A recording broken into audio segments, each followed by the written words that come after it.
பெற்றோர்கள் வழிநடத்த தெரியாமல் இருக்கிறார்கள், இது சம்பந்தமாக சொல்லுங்களேன் என்று தான் கேட்டிருக்கிறார்கள்.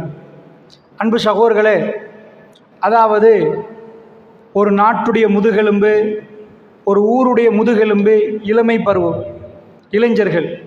ஏனென்றால் ஒரு மலை எடுத்துக்கொண்டால் அடிவாரத்திலேருந்து உச்சிக்கு போய் திரும்ப அந்த முக்கியமான இடத்துக்கு நம்ம போயிட்டோண்டா, மலை உச்சிக்கு போயிட்டோண்டா திரும்ப அதுக்கு மேலே இல்லை, கீழே தான் வரணும்.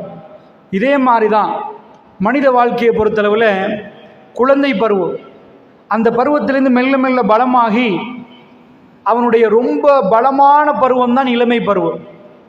அந்த இளமை பருவத்தை அவன் தாண்டினதுக்கு பிறகு திரும்ப மலையிலிருந்து கீழே இறங்குற மாதிரி முதுமை பருவம். இறைவன் முதுமையை பற்றி சொல்கிற நேரம், ஒமன் அம்மிரு நக்கி சுஃபில் ஹல், யாருடைய ஆயுளை நாம் இழுத்தோமோ அவர்களை படைப்பின் மறுபக்கம் விரட்டி விட்டோம் என்கிறார். ஒரு சின்ன பிள்ளையை பொறுத்தளவில் சின்ன பிள்ளைக்கு எப்படி வெட்கம் என்றால் என்னென்று தெரியாதோ, முதுமையிலே அவருக்கு வெட்கம் தெரியாமல் போயிடும். நான் மறைத்திருக்கிறேனா இல்லையான்னு அவருக்கு தெரியாது. சின்ன பிள்ளை எப்படி இருந்த இடத்தில் மலஜலம் கழிக்குமோ, முதிய பருவத்தில் அவர் அந்த இடத்திலே மலஜலம் கழித்து விடுவார். சின்ன பிள்ளைக்கு நாம் என்ன சபையில் என்ன பேசணும் என்று எப்படி தெரியாதோ, முதுமை என்பது அப்படிப்பட்ட பருவம்.